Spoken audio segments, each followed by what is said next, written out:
ಸಾಮಾನ್ಯ ಜ್ಞಾನ ಟಾಪ್ 30 ಪ್ರಶ್ನೋತ್ತರ ಕಾರ್ಯಕ್ರಮಕ್ಕೆ ಸ್ವಾಗತ ಸುಸ್ವಾಗತ. ಈ ಒಂದು ಎಪಿಸೋಡ್ ಅನ್ನು ಸಂಪೂರ್ಣವಾಗಿ ನೋಡಿ. ಇಷ್ಟವಾದಲ್ಲಿ ಲೈಕ್ ಮಾಡಿ, ಶೇರ್ ಮಾಡಿ, ಕಮೆಂಟ್ ಮಾಡಿ. ಇಲ್ಲಿ ಕೊಟ್ಟಿರುವಂತಹ ಪ್ರತಿಯೊಂದು ಪ್ರಶ್ನೆಗೂ ಕೂಡ ಅದರದೇ ಆಗಿರುವಂತಹ ಅತ್ಯುತ್ತಮವಾಗಿರುವಂತಹ ಉತ್ತರವನ್ನು ನೀಡಲಾಗಿದೆ. ಈ ಪ್ರಶ್ನೆಗಳು ಮುಂದೆ ಬರುವಂತಹ ಯಾವುದೇ ರೀತಿಯ ಸ್ಪರ್ಧಾತ್ಮಕ ಪರೀಕ್ಷೆಗಳಾಗಿರ್ಬೋದು, FDA, SDA, ಗ್ರೂಪ್ ಸಿ ಹುದ್ದೆಗಳು, KPSC, ಪೊಲೀಸ್ ನೇಮಕಾತಿಗಳು, ಶಿಕ್ಷಕರ ಹುದ್ದೆಗಳು ಎಲ್ಲವೂ ಕೂಡ ಅತಿ ಉಪಯುಕ್ತಕರವಾಗಿರುವಂಥದ್ದು. All the best. ಕರ್ನಾಟಕದ ಮೇಲ್ಮನೆ ಅಥವಾ ವಿಧಾನ ಪರಿಷತ್ನ ಸದಸ್ಯರ ಸಂಖ್ಯೆ ಎಷ್ಟು? 75. ಕರ್ನಾಟಕದ ಮೇಲ್ಮನೆ ಅಥವಾ ವಿಧಾನ ಪರಿಷತ್ತಿನ ಸದಸ್ಯರ ಸಂಖ್ಯೆ 75. 3 is the right answer. Phloem ಜೀವಕೋಶವು ಎಲ್ಲಿದೆ? ಸಸ್ಯಗಳಲ್ಲಿ ಫ್ಲೋಯಂ ಜೀವಕೋಶವು ಕಂಡು ಬರುತ್ತದೆ. ಇದನ್ನು ಆಹಾರ ವಾಹಕ ಅಂಗಾಂಶ ಎನ್ನುವರು. ಝೈಲಮ್ ಅನ್ನು ಜಲವಾಹಕ ಅಂಗಾಂಶ ಎನ್ನುತ್ತಾರೆ. 2 is the right answer. ಆಡಳಿತದಲ್ಲಿ ಕನ್ನಡವನ್ನು ಮೊದಲಿಗೆ ಉಪಯೋಗಿಸಿದ ದೊರೆಗಳು ಯಾರು? ಕದಂಬರು. ಆಡಳಿತದಲ್ಲಿ ಕದಂಬರು ಕನ್ನಡವನ್ನು ಮೊದಲಿಗೆ ಉಪಯೋಗಿಸಿದ್ದು. 1 is the right answer. ಯಾವ ಆಂಗ್ಲೋ ಮೈಸೂರು ಯುದ್ಧದಲ್ಲಿ ಬ್ರಿಟಿಷರೊಂದಿಗೆ ಹೋರಾಡುತ್ತಾ ಟಿಪ್ಪು ಮರಣವನ್ನಪ್ಪಿದನು? 4ನೇ ಆಂಗ್ಲೋ ಮೈಸೂರು ಯುದ್ಧ. 4ನೇ ಆಂಗ್ಲೋ ಮೈಸೂರು ಯುದ್ಧದಲ್ಲಿ ಬ್ರಿಟಿಷರೊಂದಿಗೆ ಹೋರಾಡುತ್ತಾ Tipu ಮರಣವನ್ನಪ್ಪಿದನು. 4 is the right answer. Bangala ಕೊಲ್ಲಿ ಎಲ್ಲಿದೆ? ಭಾರತದ ಆಗ್ನೇಯದಲ್ಲಿ ಬಂಗಾಳ ಕೊಲ್ಲಿ ಇದೆ. 2 is the right answer. ರೋಗಗಳ ಅಭ್ಯಾಸವನ್ನು ಏನೆಂದು ಕರೆಯುತ್ತಾರೆ? ಪ್ಯಾಥಾಲಜಿ. ರೋಗಗಳ ಅಭ್ಯಾಸಕ್ಕೆ ಪ್ಯಾಥಾಲಜಿ ಎನ್ನುವರು. 3 is the right answer. ಮನುಷ್ಯನ ಪ್ರತಿ ಜೀವಕೋಶದಲ್ಲಿರುವ ವರ್ಣತಂತುಗಳ ಸಂಖ್ಯೆ ಎಷ್ಟು? 46. ಮನುಷ್ಯನ ಪ್ರತಿ ಜೀವಕೋಶದಲ್ಲಿ 46 ವರ್ಣತಂತುಗಳಿವೆ. ವರ್ಣತಂತುಗಳನ್ನ ನಾವು ವರ್ಣರೇಖೆ ಅಥವಾ ಇಂಗ್ಲಿಷ್ ಅಲ್ಲಿ ಕ್ರೋಮೋಸೋಮ್ ಅಂತಲೇ ಕರಿತೀವಿ. ಈ ವರ್ಣತಂತುಗಳು ಜೀವಕೋಶದ ನ್ಯೂಕ್ಲಿಯಸ್ನ ಒಳಗಡೆ ಇರುವಂತಹ ಅಂದ್ರೆ ನ್ಯೂಕ್ಲಿಯಸ್ ರಸ, ಅದರಲ್ಲಿ ನಾವು ಈ ವರ್ಣತಂತುಗಳನ್ನ ನೋಡಬಹುದು. 46 ಅಥವಾ 23 ಜೊತೆ, ಅದರಲ್ಲಿ 22 ಜೊತೆ ಸಾಮಾನ್ಯವಾಗಿದ್ರೆ, ಒಂದು ಜೊತೆ ಲಿಂಗ ನಿರ್ಧಾರಿತ ಕ್ರೋಮೋಸೋಮ್ ಆಗಿರುತ್ತದೆ. 3 is the right answer. ಶಬ್ದಗಳ ಕುರಿತ ಅಧ್ಯಯನವನ್ನು ಏನೆಂದು ಕರೆಯುತ್ತಾರೆ? ಅಕೌಸ್ಟಿಕ್ಸ್. ಶಬ್ದಗಳ ಕುರಿತ ಅಧ್ಯಯನವನ್ನು ಅಕೌಸ್ಟಿಕ್ಸ್ ಎನ್ನುವರು. 3 is the right answer. ಸುರ್ತಿ ಇದು ಯಾವುದರ ತಳಿ? ಎಮ್ಮೆ. ಸುರ್ತಿ ಇದು ಎಮ್ಮೆಯ ತಳಿ. 2 is the right answer. ರಾಷ್ಟ್ರೀಯ ಯುವ ದಿನವನ್ನು ಯಾವಾಗ ಆಚರಿಸಲಾಗುತ್ತದೆ? ಜನವರಿ 12.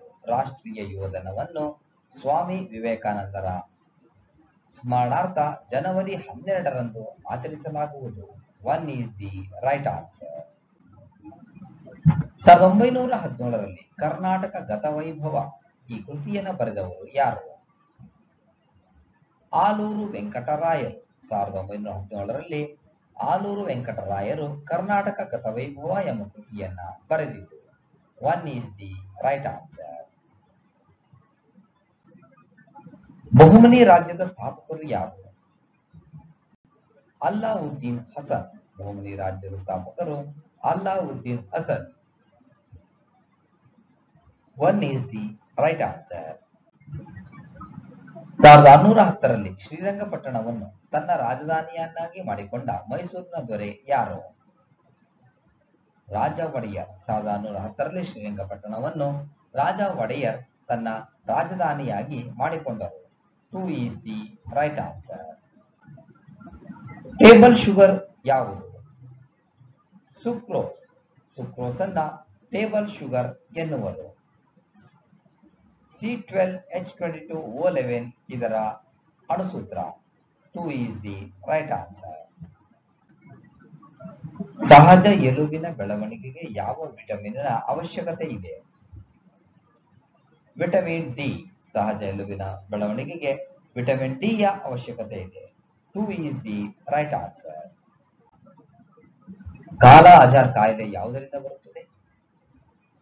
ಪ್ರೋಟೋಸೋವಾ ಕಾಲ ಅಜಾರ್ ಎಂಬಂತಹ ಕಾಯಿಲೆ ಲೀಶ್ಮೀನಿಯಾ ಡೊನೋವಾನಿ ಎಂಬಂತಹ ಪ್ರೋಟೋಸೋವಾದಿಂದ ಬರುತ್ತದೆ.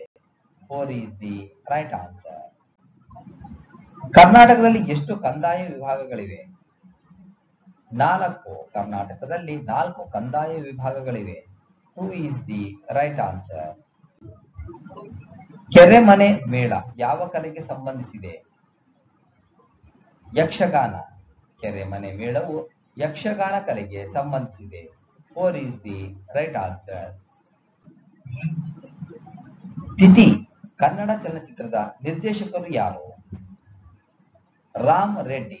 ತಿಥಿ ಈ ಕನ್ನಡ ಚಲನಚಿತ್ರದ ನಿರ್ದೇಶಕರು Ram Reddy. 4 is the right answer. Alfonso ಮಾವಿನ ತವರು ಯಾವುದು? ರತ್ನಗಿರಿ. ಅಲ್ಫಾನ್ಸೋ ಮಾವಿನ ತವರು Ratnagiri. 3 is the right answer. ಓರ್ವ ವ್ಯಕ್ತಿಯನ್ನ ತೋರಿಸಿ ಒಬ್ಬ ಪುರುಷ ಮಹಿಳೆಗೆ ಹೇಳುತ್ತಾಳೆ, ಅವನ ತಾಯಿ ನನ್ನ ತಂದೆಯ ಒಬ್ಬಳೇ ಮಗಳು. ಆ ವ್ಯಕ್ತಿಯೊಂದಿಗೆ ಮಹಿಳೆಯ ಸಂಬಂಧವೇನು? ತಾಯಿ. ಆ ವ್ಯಕ್ತಿಯೊಂದಿಗೆ ಮಹಿಳೆಯ ಸಂಬಂಧ ತಾಯಿ. 3 ಈಸ್ ದಿ ರೈಟ್ ಆನ್ಸರ್. ಜೇಡ ಕೀಟ, ಹಾಗಾದ್ರೆ ಮೊಸಳೆ? ಸರೀಸೃಪ. ಜೇಡ ಕೀಟ ಅಂದ್ರೆ ಸಂಧಿಪದಿಗಳು, ಕೀಲ್ಕಾಲಿಗಳು ಅಂತ ಹೇಳಿ ಕರಿತೀವಿ, ಆ ವರ್ಗಕ್ಕೆ ಸೇರಿದ್ದರೆ ಮೊಸಳೆ ಸರೀಸೃಪದ ವರ್ಗಕ್ಕೆ ಸೇರಿದೆ. ಕೀಟ ಅಕಶೇರುಕವಾಗಿದ್ರೆ ಸರೀಸೃಪ ಕಶೇರುಕ ವರ್ಗ. 1 ಈಸ್ ದಿ ರೈಟ್ ಆನ್ಸರ್. ಒಂದು ಕೋಡ್ನಲ್ಲಿ ಹೀಟರ್ ಅನ್ನು KBDQHO ಎಂದು ಬರೆಯಲಾಗುತ್ತದೆ. ಅದೇ ಕೋಡ್ನಲ್ಲಿ ಕೂಲರ್ ಅನ್ನು ಹೇಗೆ ಬರೆಯಬಹುದು? FLRIHO. ಇದನ್ನ ಸ್ವಲ್ಪ ಯೋಚನೆ ಮಾಡಿದ್ರೆ ಸ್ವಲ್ಪ ಬರೀಬಹುದು. ಹೀಟರ್ ನೋಡಿ, ಇಲ್ಲಿ ಹೆಂಗಾಗಿದೆ ಪದಗಳು, ಮೊದಲ ಪದಕ್ಕೆ ಮುಂದಿನ ಪದಗಳು ಸೇರ್ಕೊಂಡಿದ್ದಾರೆ. ಅಂದ್ರೆ ಮೂರನೇ ಪದ HEFGH ಆದ್ಮೇಲೆ ಐಜೆ ಬಿಟ್ಟು ಕೆ. ಹಾಗೆ ಅದು ನೆಕ್ಸ್ಟ್ ಪದಕ್ಕೆ ಅದೇ 3 ಅಕ್ಷರ ಹಿಂದೆ ಬಿ ಇದೆ. ಬಿ ಆದ್ಮೇಲೆ CDE. ಅದೇ ರೀತಿ ಆಲ್ಟರ್ನೇಟ್ ಆಗಿರೋದ್ರಿಂದ ಕೂಲರ್ಗೆ ಬರೋದು FLRIHO. 2 is the right answer. ಕೆಳಗಿನವುಗಳಲ್ಲಿ ಚಿಕ್ಕದು ಯಾವುದು? 3/4. ಕೊಟ್ಟಿರುವ ಆಯ್ಕೆಗಳಲ್ಲಿ ಅತ್ಯಂತ ಚಿಕ್ಕದು. ಯಾಕೆ? 4ರಿಂದ 3 ಭಾಗಿಸಿದ್ರೆ 0.75 ಬರುತ್ತೆ. ಇನ್ನು ಉಳಿದ ಎಲ್ಲವೂ ಕೂಡ 0.8 ನಂತರ ಬರೋದ್ರಿಂದ 1 ಈಸ್ ದಿ ರೈಟ್ ಆನ್ಸರ್. ವಿಶ್ವದ ಅತ್ಯಂತ ಎತ್ತರದ ಪ್ರಸ್ಥಭೂಮಿ ಯಾವುದು? ಟಿಬೆಟ್. ವಿಶ್ವದ ಅತ್ಯಂತ ಎತ್ತರದ ಪ್ರಸ್ಥಭೂಮಿ ಟಿಬೆಟ್ ಆಗಿದೆ. 1 ಈಸ್ ದಿ ರೈಟ್ ಆನ್ಸರ್. ಯಾವ ನಗರದಲ್ಲಿ ದಕ್ಷಿಣ ಭಾರತದ ಪ್ರಥಮ ಭೂಗರ್ಭ ಮೆಟ್ರೋ ರೈಲು ಸೇವೆಯನ್ನು ಆರಂಭಿಸಲಾಗಿದೆ? ಬೆಂಗಳೂರು. ಬೆಂಗಳೂರು ನಗರದಲ್ಲಿ ದಕ್ಷಿಣ ಭಾರತದ ಪ್ರಥಮ ಭೂಗರ್ಭ ಮೆಟ್ರೋ ರೈಲು ಸೇವೆಯನ್ನು ಆರಂಭಿಸಲಾಗಿದೆ. 1 ಈಸ್ ದಿ ರೈಟ್ ಆನ್ಸರ್. ಕರ್ನಾಟಕದಲ್ಲಿ ಅಣುಸ್ಥಾವರ ಎಲ್ಲಿದೆ? ಕೈಗಾದಲ್ಲಿ ಅಣುಸ್ಥಾವರವಿದೆ. ಕರ್ನಾಟಕದಲ್ಲಿರುವಂತಹ ಏಕೈಕ ಅಣುಸ್ಥಾವರ. 3 ಈಸ್ ದಿ ರೈಟ್ ಆನ್ಸರ್. ವಿಸ್ತೀರ್ಣದಲ್ಲಿ ಕರ್ನಾಟಕವು ದೇಶದಲ್ಲಿ ಎಷ್ಟನೇ ಸ್ಥಾನ ಪಡೆದಿದೆ? 7. ಕರ್ನಾಟಕವು ನಮ್ಮ ದೇಶದಲ್ಲಿ ವಿಸ್ತೀರ್ಣದಲ್ಲಿ 7ನೇ ಸ್ಥಾನ ಪಡೆದಿದೆ. 2 ಈಸ್ ದಿ ರೈಟ್ ಆನ್ಸರ್. ರಾಜ್ಯಸಭೆಯ ಅಧ್ಯಕ್ಷರು ಯಾರು? ಉಪರಾಷ್ಟ್ರಪತಿ. ಉಪರಾಷ್ಟ್ರಪತಿಗಳು ರಾಜ್ಯಸಭೆಯ ಅಧ್ಯಕ್ಷರಾಗಿರುತ್ತಾರೆ. 2 ಈಸ್ ದಿ ರೈಟ್ ಆನ್ಸರ್. ಯಾವ ವರ್ಷ ಭಾರತದ ಸಂವಿಧಾನ ರಚನಾ ಸಭೆಯನ್ನು ರಚಿಸಲಾಯಿತು? 1946. 1946ರಲ್ಲಿ ಭಾರತದ ಸಂವಿಧಾನ ರಚನಾ ಸಭೆಯನ್ನು ರಚಿಸಲಾಯಿತು.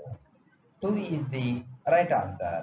ಸಂಪೂರ್ಣವಾಗಿ ಈ ವಿಡಿಯೋ ನೋಡಿದಕ್ಕೆ ಮತ್ತೊಮ್ಮೆ ನಿಮಗೆ ಹೃತ್ಪೂರ್ವಕವಾಗಿರುವಂತಹ ಧನ್ಯವಾದಗಳು. All the best. Thank you.